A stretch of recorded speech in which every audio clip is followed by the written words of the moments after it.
மேட்டோ இல்ல கிளாஸ்மேட்டோ அது தெரியாது நமக்கு. எப்படியோ எல்லாம் கூட்டு கலவாணி தான். இவனுங்க திருடுறதுக்கு இவங்கெல்லாம் ஒரு ரப்பர் ஸ்டாம்பு. அவன் எம்.கே. மோகன் அவர் ஒரு பெரிய தொழிலதிபர்.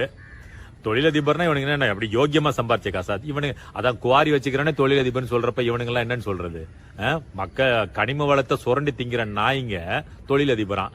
அப்ப இவனுங்க என்ன தொழிலதிபர்ன்றதை நம்ம பாத்துக்கணும். பல கோடிகளுக்கு சொந்தக்காரன் அவனோட மகன் தான் இந்த கார்த்திக் மோகன். இவர் இந்த மக்களுக்கு தியாகம் பண்ணி உழைச்சு அப்படியே தூக்கி நிறுத்த போறான்னு சொல்றாங்க. மக்கள் தாங்க திருந்தணும், மக்கள் புரிஞ்சுக்கணும். இவ்வளோ பணத்திமிரில் இருக்கிற இவெல்லாம் மக்களுக்கு சேவை செய்வான்னு எப்படி நம்புறாங்கன்னு ஒண்ணு புரியல.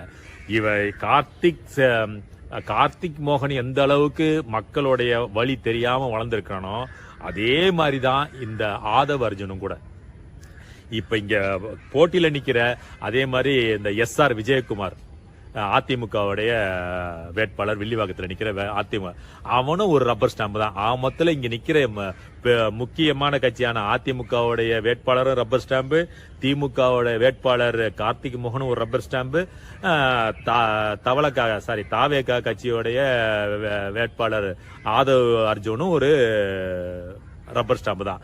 யாருக்குமே எந்த நோக்கமும் கிடையாது, எதுவும் கிடையாது. தங்களுடைய சொத்தையும் தங்களோட தொழிலையும் பாதுகாத்து அதை மேல கொள்ளடிச்சு வளர்த்துக்கணுன்றதுக்கு நோக்கத்துக்காக மட்டுமே களமிறக்கப்பட்டிருக்காங்க இந்த 3 பேரும். இங்க மக்களுக்காக களமாடக்கூடிய ஒரே வேட்பாளர் நாம் தமிழர் கட்சியோட வேட்பாளர் தான்.